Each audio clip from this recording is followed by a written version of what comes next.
just dropped a bunch more Madden ratings, and some of these are pretty wild, so buckle up. We're going to go over all of them right now. So let's start out with the running backs. Always a very heavily debated position, even though nobody in the NFL seems to want to pay them anymore. Now, Nick Chubb's coming in at the top-rated spot at 97, which I think is right. I think he's been the best back the past couple of years. Obviously, you got a few other guys that are in that conversation, but Nick Chubb has been kind of a model of consistency. He's very good at breaking tackles, very high yards per carry, just a guy that really has not shown much weakness as a runner. Now, Christian McCaffrey is a guy we know is always in those top few spots. Even when he's had a lot of years with injury, they don't really seem to dock him as much as they do other guys. He's coming in at a 96 overall, and he still is the best dual threat in the league. Obviously, you got guys like Eckler and Kamara that are also really good, but McCaffrey is still definitely the best dual threat back, and he was really good once he went over to the Niners last year. It looked still like his old self, so I don't really have too much of a problem with that. Josh Jacobs had his best year by far. He comes in at a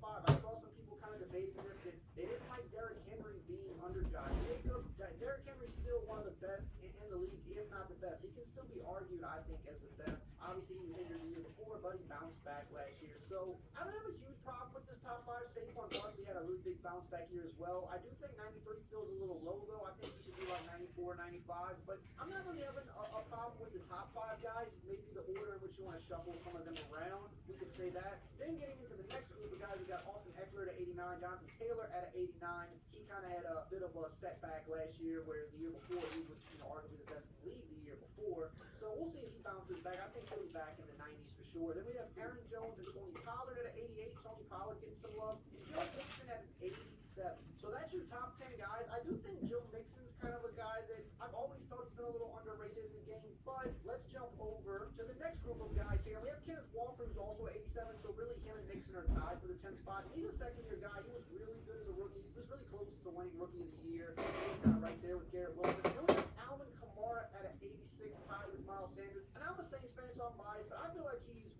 way too low. Now, granted, the last couple of years, he hasn't had the numbers exactly how he did in prior years, but I mean, you got to look at the situation. They've had bottom QB play. I mean, you've had Andy Dalton, Trevor Siemian, Jameis Winston for a few games. Michael Thomas has been out. The receiving options have not been good. Chris Olave was decent, but that was the only one they had last year. Offensive line's often been injured, so they really, he's just not been in a good situation, but he still has looked explosive and still as good as he was in the past when he was able to, make stuff happen. He didn't look like he was losing a step or anything. He was just the only thing that people were really keying in on for the most part. So I do think, he's definitely a guy that should be in the 90s. Maybe he has to kind of reprove it, so we'll see. Cordell Patterson, another guy I feel like since he's gone to the Falcons, he's been really solid. So I feel like he can be bumped up a little bit as well. Then you've got Jamal Williams at 85, which I think is about right. He had a lot of touchdowns last year. Was one of his best, maybe probably was his best year with the Lions. So that seems about right. He's not like a top 10 running back, but he's definitely a solid guy. Travis Etienne at an 84, Damian Pierce at an 83, which is, I think, the best offensive player, weapon-wise, for the Texans. Then you got Najee Harris at an 83. Zeke's not on here because he is a free agent, but he's also rated at 83. I saw that on Twitter, so saw some people mad about that. They feel like Najee's kind of an underrated guy.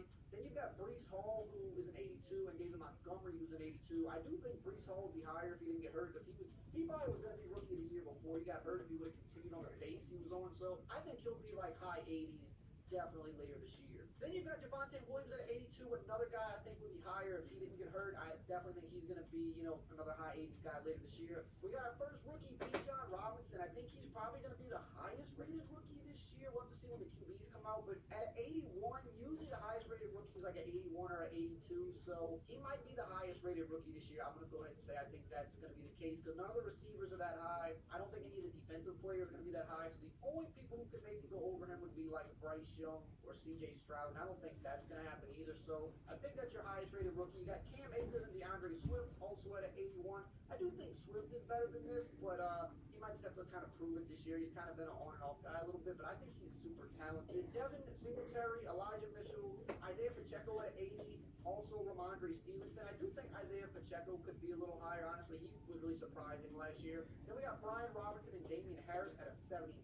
We also got Raheem Mostert and Rashad Penny at a 79, and Raheem Mostert is the fastest running back in the league once again. Then we've got A.J. Dillon, J.K. Dobbins, Jerick McKinnon, Samaje Perine, and Tyler Algier all at a 78. And then we've got Antonio Gibson, Deontay Foreman, and Gus Edwards at a 77. And I know some people are probably wondering first-round running back Jahmyr Gibbs. He's actually coming in at a 74.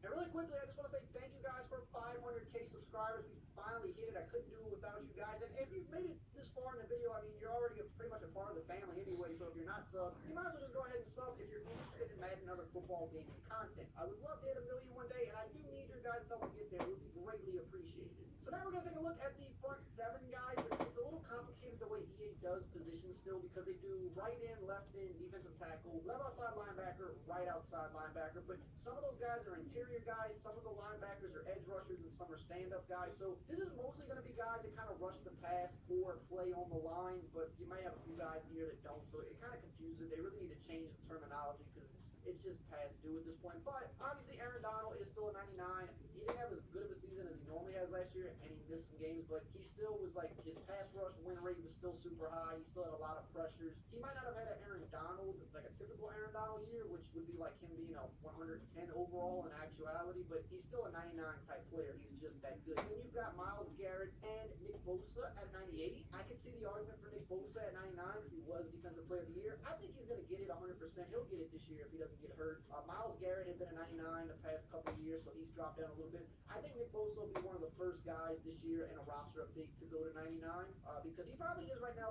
Him and Michael Parsons and Myles Garrett, I mean, they're all very close, but those are the best edge rushers in the league. And you still have TJ Watt as well. Obviously, TJ Watt's still right in that conversation as well. Speaking of some of those guys, Michael Parsons at a 97 is fair. I think you could argue he's the best just because he's like the most versatile, and he can definitely play in coverage a little bit as well, like better than some of these other guys. So I think all around is probably the best, but 97 is fine. Chris Jones at a 96. I mean, outside of Aaron Donald, he's like the next best interior defensive lineman, so that's fine. You could argue he should be higher, but Dexter Lawrence is kind of creeping up as well at a 94. I think that's about right, but Dexter Lawrence, really, really good player. Max Crosby and TJ Watt coming in at 94. Two good guys. I think TJ should be higher. He's always been like underrated in the game. I mean, I think he should be like at least like 96, 97 personally. Then you've got Von Miller at 94. Like for me, I think at this point of Von Miller's career, I do think TJ Watt and Max Crosby are just better edge rushers. I mean, 100%. So I would say Von Miller should come down a little bit, and I think Max Crosby probably okay where he is, but TJ Watt should probably bump up. Then you've got Cameron Hayward at a 93. He's another one of the better still interior guys. And you've got Quentin Williams at a 93. Just signed a new contract. He's definitely like in that conversation. He's climbing up. I think that's about the right number for him. Jonathan Allen, he's kind of right there with Jonathan Allen, so I think that's right. Joey Bosa is still a 91. I saw some people have issue with this, saying he's still too high. I think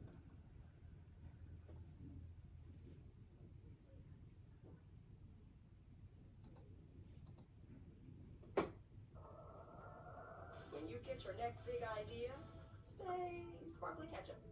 It's been almost 20 years since Texas won a championship, so today I'm going to attempt to fix the Longhorns, but it won't be easy because I can only jump into 3 regular season games a year, and I only have 5 years to complete all 6 of these challenges, which are have a winning record versus rivals Oklahoma, win a conference championship, win a Heisman Trophy, make the college football playoffs, win a national championship, and sign the #1 recruiting class. If I fail to complete even just one of those challenges, I have to give away a jersey to a random commenter, and my first move is going to be redshirting freshman Arch Manning. If the Longhorns are going to have success in the near future, I need to make sure that some of these best players have plenty of time to develop, and that might mean that these first couple of seasons aren't the best, but after this year, Texas will no longer be in the Big 12, and I'll be taking the Longhorns over to the SEC along with Oklahoma, which is going to be pretty hard. Our opening game is going to be at Alabama, and we're going to end up losing by 4, which was a little upsetting, but I'm more annoyed that Texas A&M stole these 2 studs from us already. If I'm going to sign the #1 recruiting class in the country this year, I need to get it together, and at least we bounce back against Rice. There are certain teams that we just shouldn't have any issues with, like Wyoming, who we beat by 48. And now that it's time for me to start scheduling visits, I think everybody needs to come for the Oklahoma one. Since I'm going to play that game, I'm going to go ahead and just sim to it against Houston. We're going to lose by 7. And it looks like Texas A&M's overspending has paid off. The Red River Showdown is a big deal. And in these 5 seasons, one of the video's challenges is have a winning record versus Oklahoma. So I'm going to start it off by bombing their defense, and what a throw that was. I'm looking forward to using Arch Manning much more than Quinn Ewers, but he can clearly get the job done if he needs to. And it's definitely been a disappointing start to the year, but I'm hoping we can bounce back. I'm going to break a sack, and if I can pull this off, that'd be incredible. Keelan Robinson's going to catch it, and he's going to get in. So maybe this is when everything starts to turn around for us. On 3rd down, we're going to get the defensive stop. If somebody could just make a tackle. And I don't think Jackson Arnold is that good right now, but in the future, that's when he might give us some issues. One of the big decisions I'll have to make next year is if I'm going to start Quinn Ewers or Arch Manning, and I'm really enjoying using the sophomore right now, but obviously his upside is a little bit limited. In the end, I'm just happy we started this rivalry with a win, and hopefully that gives us a better chance at completing all of these difficult challenges. The game even has this celebration, which I think is super neat, and Visit Week couldn't have gone better, as there are now 11 players that are 76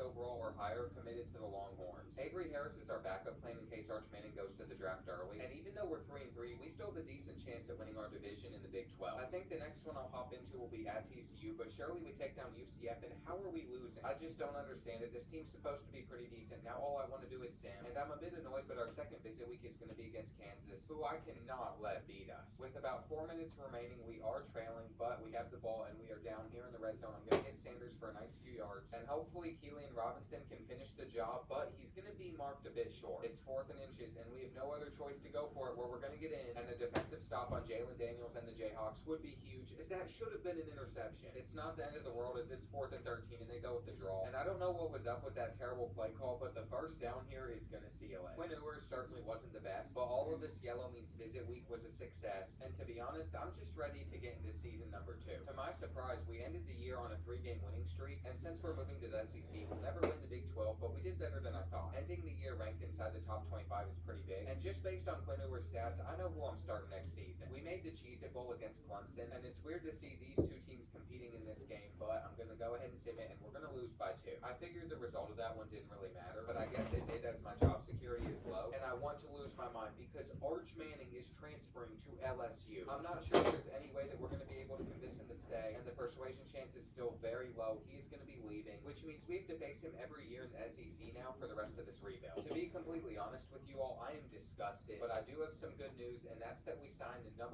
recruiting class, knocking off the first of 6 challenges in this video. I'm also very thankful that I went after quarterback Avery Harris now, and I guess for the next little bit, Quinn Ewers is going to be our starting quarterback. Hopefully he's good enough to handle the newly aligned SEC, and I still can't believe that Arch Manning transferred out to LSU. I've now learned my lesson about redshirting players, so I'm going to do it very sparingly, and it looks like we're projected to finish 4th in our new division. To open it up, we're playing at Mississippi State, and it's on the road, so I'm not surprised we lost by 3. The SEC is going to be brutal to us, and all these upcoming matchups look terrible, so I'm not sure how we're going to pull this off. I have so many challenges to complete in this video, and we can't even beat Arkansas. The wildest part about Arch Manning transferring for playing time is he isn't even starting this year, and since we've already begun 0-3 against LSU, we're just going to sim and lose again. I don't even want to jump into the Bama game because I think we know what the result will be. We're going to lose to them too, and I could have never predicted that in our first year in the SEC, we would be 0-5. We're literally doing so bad that our bonus if we beat Oklahoma is 740 points. That makes this a huge Visit Week, and Quinn Ewers has already beaten them once. Considering how bad he's doing, I might start the freshman, and Xavier Worthy has this corner beat deep, but it is going to be an underthrow, and that is probably the final straw for Quinn Ewers. I'm sick of him. So even though he is a 90 overall, it's time to put in Avery Harris. This freshman quarterback was supposed to be Arch Manning, but instead it's going to be a 78 overall, and on his first drive, he has seemed to have a pretty solid arm along with some quick legs, so I'm excited to see how this guy develops. On 4th and goal, I'm going to go with the halfback toss to CJ Baxter, and I'm hoping the freshman is fast enough, but he's marked short, so we're just going to have to go for a safety instead, and I have a feeling it could happen. Jackson Arnold is shaking in his boots back there, and on 3rd and 13, I am going to send the house, and nobody is going to get in. He's going to have tons of open space. Please make this open field tackle. He's going to miss, and I cannot believe it, but I'm just going to give up a huge touchdown run. Now that we're in the red zone again, this time I'm going to make sure we take care of business, and with 13 seconds left in the half, I'm going to be looking for R1. I'm going to hit the button, and it's not even going to go to him. Avery Harris has done a good job, though, and with a few minutes remaining, we're only down by 1. All we're going to need is a field goal, so I've decided that I'm just going to run out the clock with CJ Baxter and kick one. I didn't expect it to take 6 games, but we're finally going to win a conference matchup, and so far, the Red River Showdown has gone in our favor. We're 2-0, which means we only need to win one of the last 3, and I've decided that Avery Harris is going to start for us the rest of the year because the season's already over, so I might as well sim it and let him develop. Recruiting-wise, being at Texas has made it super easy to get a lot of great prospects, and evidently Avery Harris is better than Quinn Ewers. Even though he's a lower overall, we finished the year 4-8, and he's the only reason we even won any games this year, so I am very thankful we found him. However, now when I look at the season stats, it seems like he must have gotten hurt at some point, so our quarterback room is a complete complete mess, but CJ Baxter had a decent freshman year, and I was very thrilled about the future until I saw that Justin Austin and Robert Bullock are transferring out. I guess they didn't want to be a part of a program that sends a lot of players into the NFL, but I'm not going to stress about it because once again we signed the #1 class with 7 5-star recruits, and I think at this point we have to be blowing through more money than Texas A&M does. There's just so many athletes that I get to move around now, and I'm hoping with all the talent we can have, we can start to make some playoff pushes. Avery Harris might only be an 83, but he's going to start again, and I've recruited so well that there's 12 players I have to cut, but everybody's good. Well, I don't think it's much of a surprise that we're projected to finish 6th in our division, and even if this season doesn't go the way that we want, the future 2 years are looking very bright. There's a lot of challenges we still need to complete, and to open up the year we're going to lose, so I have to jump into our next one. We can't afford to start 0-5 again, and Ole Miss is a good team, so we need to play well. I'm going to look for Casey Kane here. He's going to try to escape. He gets tripped up, but now we can just go with the option run, and I'm going to pitch it, and Brooks gets in. Since the Rebels would score, I'd like to end the half by tying it up at 14. I don't know how Moore Jr. got out of there and scored a touchdown, but that play was a game changer, as ever since then we have had all the momentum in this game. Even in the rain, our cheerleaders are really enjoying our performance, and CJ Baxter should be able to get us in here. On 3rd and goal from outside of the red zone, Ole Miss is going to unfortunately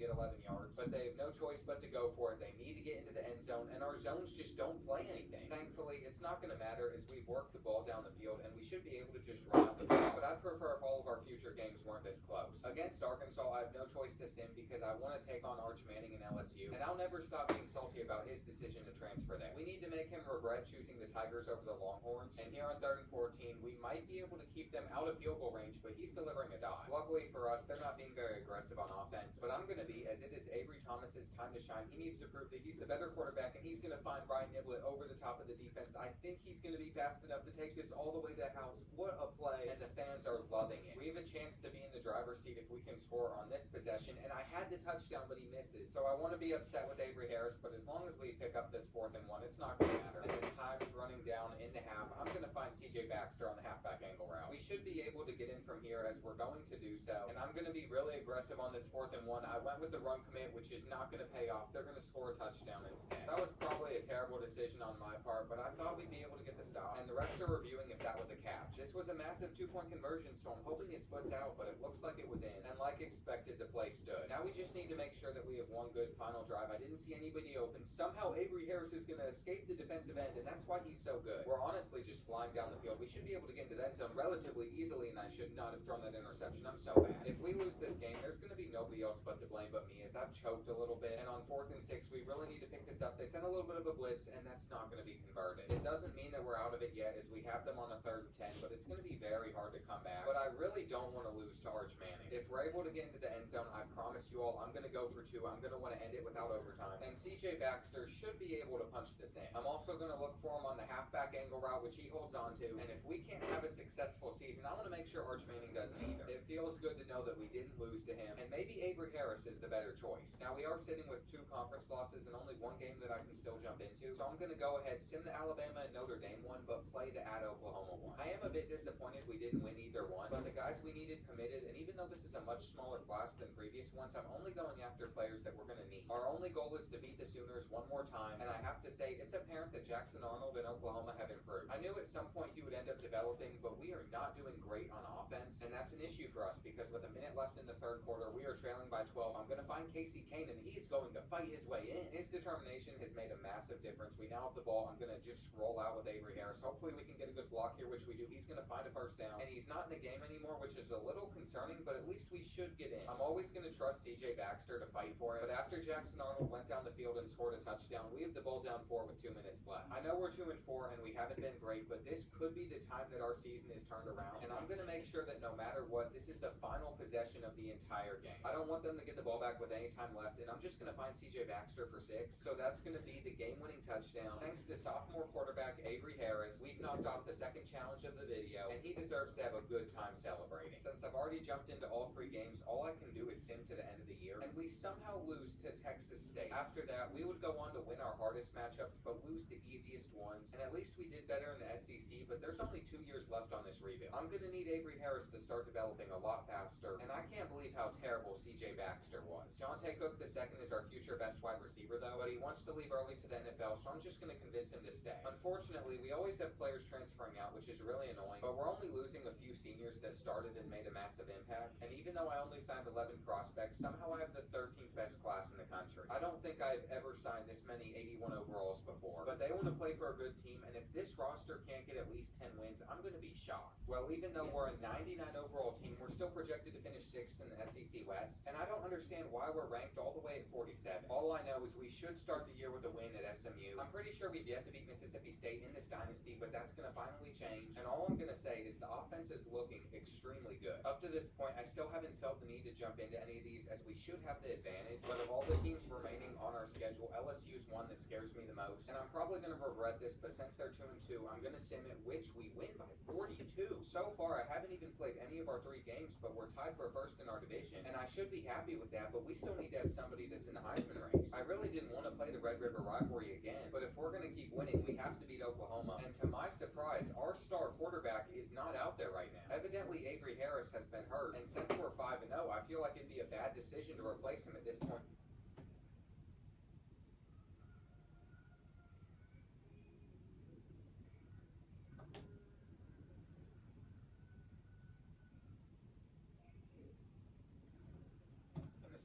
Instead, as long as Malik Murphy continues to get it done, I'm just going to stay with him. And even though it's raining, so far the Sooners are struggling more than us. I know we weren't projected to do well, but clearly the team is much better than everybody thought. And you won't believe how bad the final score was. 49-0 is an embarrassment for Sooner fans. And after having back-to-back bye weeks, I noticed that Avery Harris was no longer on the injury report, but I just can't justify him being the starter as Malik Murphy has done so well. We're currently sitting at number 4 in the AP poll, and you'd think that TCU would be better, but they're 1-6, so this should be an easy win. I don't think my Wildcats are going to put up much of a fight against this team either, but they win by 4, and I cannot believe that we just lost that game. There's a decent chance we could win out, and that will keep us out of the playoffs. So all I can say is we better beat Texas A&M. Despite the rain, it's looking good for us so far, and I went with the wide receiver screen on 3rd down, which worked, but it was certainly a close call, and here on the goal line, I'm going to try to thread the needle, but it was a bad read. I don't know why I thought that I could swerve in front of that defender and make a play, but can somebody please make a tackle? That was ridiculous, but we should be able to respond back to end the first half, and I think they're going to end up getting a field goal, but that won't be the end of the world. And who is on that guy? I don't understand how he was so wide open, but now it's going to be all tied up at 14. I need to make sure that I finish off this drive, and Ryan Niblett's going to create a ton of separation. Even though the defense has looked a little bit questionable at times, they've honestly done a very good job, and that should be an interception. Brooks drops it, but we're still going to have them on a 4th and 25, and they have no choice but to punt us the ball. Lou could honestly seal it with a kick return if he gets out here, and I think he's going to be quick enough. He got a couple good blocks. Someone make sure the punter can't get him, and I think he's going to go all the way. What a kick return. That Kentucky loss hurts more than ever now, because even though we only have 1 loss this season, we're ranked 7th, and we need some of these teams above us to lose a game or 2. Even though South Carolina's not ranked, they're 7-2, so I'm a little nervous to sim this one, and I hate it here. Within just a few weeks, all of our playoff hopes have just been erased, and there's no way that we're going to climb all the way back up into the top 4. So I can be happy that we're going to make the SEC championship, but our losses have come at the end of the year, so against number 2 Notre Dame, we're just going to sim it, and we're going to lose by 7. With the way the polls work in this game, any losses at the end of the season hurt way more than at the beginning, and hopefully we can at least win an SEC championship. Next year, I hope our schedule is harder at the beginning instead of the end. That way, if we lose early on, we can still sneak into the playoffs. I shouldn't even be throwing picks at this point, but after how we started, I had such high hopes for the season, and now that it ended this way, I'm just disappointed. On 3rd and goal to end the first half, this slant is going to be picked off, and he clearly just wanted it more. I am going to go for the safety, though, just in case we can, and there's no way that was it. I don't understand how he was marked short there, but we got the ball back on the punt, and it's said and done. There's no reviewing it now. There's no overturning it. We have it in our hands, and I am so glad that we got away with it. I'm also going to find Murphy. Maybe he can make it all the way into the end zone, but even though he couldn't, the juke move didn't work, and we're going to spike the ball. We ended up getting back 5 of the 7 points we would have had from that touchdown pick, and 19-7 is a great score for us. I know the year didn't exactly end how we thought it would with the way we started, but I'm okay with it, because as long as most of our players don't leave for the NFL draft, there should be a ton return. If you thought we were loaded this year, just wait until next. And look at that, Texas has won their first SEC championship. With that result, we've now completed half of the video's challenges, and I wish we at least had somebody in the Heisman race, but that just isn't happening. Evidently, this stat line wasn't good enough for Malik Murphy to be considered, and I feel like CJ Baxter got a little snubbed as well. We ended up finishing the year all the way down